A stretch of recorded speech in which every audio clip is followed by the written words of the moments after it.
ಸ್ನೇಹಿತರೆ ನಮಸ್ತೆ. ಇವತ್ತಿನ ವಿಡಿಯೋದಲ್ಲಿ ನಾನು ತಿಳಿಸ್ಕೊಳ್ಳಿಕ್ಕೆ ಹೊರಟಿರುವಂತಹ ವಿಚಾರ ಬಂದು ಸಿಎ ಫೌಂಡೇಶನ್ ನ ಪೇಪರ್ 2 ಬಿಸಿನೆಸ್ ಲಾ ವಿಷಯ ಏನಿದೆ ಈ ಸಬ್ಜೆಕ್ಟ್ ನಲ್ಲಿ ಬರುವಂತಹ ಚಾಪ್ಟರ್ಸ್ ಗಳ ಬಗ್ಗೆ ಇವತ್ತಿನ ವಿಡಿಯೋ ನಾನು ತಿಳಿಸ್ಕೊಡ್ತಾ ಹೋಗ್ತೀನಿ. ಮೊದಲನೇ ಚಾಪ್ಟರ್ ಬಂದಿಲ್ಲಿ ಇಂಡಿಯನ್ ರೆಗ್ಯುಲೇಟರಿ ಫ್ರೇಮ್ ವರ್ಕ್ ಅಂತ ಹೇಳ್ಬಿಟ್ಟು Indian regulatory frame work.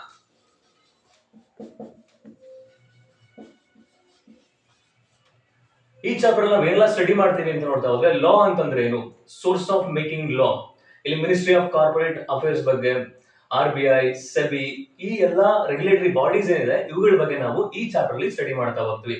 First chapter name ಬಂದಿಲ್ಲಿ ಇಂಡಿಯನ್ ರೆಗ್ಯುಲೇಟರಿ ಫ್ರೇಮ್ ವರ್ಕ್ ಅಂತ ಹೇಳ್ಬಿಟ್ಟು. Chapter number 2 Indian contract act, Indian contract act 1872 most important chapter ಆಗುತ್ತೆ. ಈ ಚಾಪ್ಟರ್ ಇಂದ ಜಾಸ್ತಿ ವೇಟೇಜ್ ಬರುತ್ತೆ ಬಿಸಿನೆಸ್ ಲಾ ಅನ್ನುವಂತ ಸಬ್ಜೆಕ್ಟ್ ಅಲ್ಲಿ. ಇಲ್ಲಿ ಕಾಂಟ್ರಾಕ್ಟ್ ಅಂತಂದ್ರೆ ಏನು, essential elements of A valid contract, so ಇವುಗಳ ಬಗ್ಗೆ ನಾವೇನ್ ಮಾಡ್ತೀವಿ ಚಾಪ್ಟರ್ ನಂಬರ್ 2 ನಲ್ಲಿ ಸ್ಟಡಿ ಮಾಡ್ತಾ ಹೋಗ್ತೀವಿ.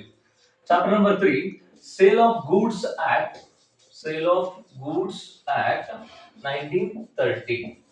ಓಕೆ, ಈ ಸೇಲ್ ಆಫ್ ಗೂಡ್ಸ್ ಆಕ್ಟ್ 1930 ಈ ಚಾಪ್ಟರ್ ಏನಿದೆ ಈ ಚಾಪ್ಟರ್ ನಲ್ಲಿ ನಾವು ಕಾಂಟ್ರಾಕ್ಟ್ ಆಫ್ ಸೇಲ್ ಅಂತ ಬರುತ್ತೆ, ಕಂಡೀಷನ್ಸ್ ಅಂಡ್ ವಾರಂಟೀಸ್ ಅಂತ ಬರ್ತವೆ. ಸೊ ಈ ಎಲ್ಲಾ ವಿಷಯಗಳ ಬಗ್ಗೆ ನಾವು ಈ ಒಂದು ಚಾಪ್ಟರ್ ನಲ್ಲಿ ಸ್ಟಡಿ ಮಾಡ್ತಾ ಹೋಗ್ತೀವಿ. Chapter number 4 Indian partnership act, Indian partnership act 1932 chapter number 4. So ಇಲ್ಲಿ ಪಾರ್ಟ್ನರ್ಶಿಪ್ ಅಂತಂದ್ರೆ ಏನು, ಕಂಟೆಂಟ್ಸ್ ಆಫ್ ಪಾರ್ಟ್ನರ್ಶಿಪ್ ಡೀಡ್ ಇರಬಹುದು, dissolution of A partnership firm ಇರಬಹುದು. ಸೊ ಇವುಗಳ ಬಗ್ಗೆ ನಾವೇನ್ ಮಾಡ್ತೀವಿ ಸ್ಟಡಿ ಮಾಡ್ತಾ ಹೋಗ್ತೀವಿ. Characters of A partnership firm ಇದನ್ನ ಸ್ಟಡಿ ಮಾಡ್ತಾ ಹೋಗ್ತೀವಿ ಚಾಪ್ಟರ್ ನಂಬರ್ 4 ಅಲ್ಲಿ. ಚಾಪ್ಟರ್ ನಂಬರ್ 5 ಚಾಪ್ಟರ್ ನಂಬರ್ 1 ಬಂದು Indian regulatory frame work, chapter number 2 Indian contract act 1872, chapter number 3 sale of goods act 1930, indian partnership act 1932, chapter number 5 ಬಂದು limited liability partnership act, limited liability partnership act 2008, limited liability partnership act 2008 partner. Chapter number 6 ಬಂದು business law subject ಅನ್ನು ನೋಡ್ತಾ ಹೋಗ್ತೀವಿ. Companies act 2013, companies act 2013. Chapter number 7 ಬಂದು negotiable instruments act, negotiable instruments act 1881.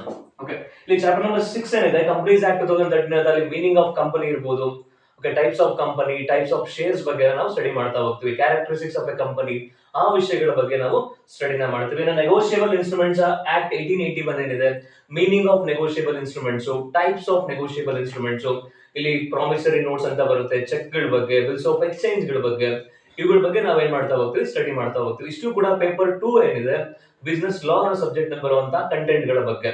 ಈ video share ಮಾಡಿ, like ಮಾಡಿ and channel subscribe ಮಾಡ್ಕೊಳ್ಳಿ. Thank you.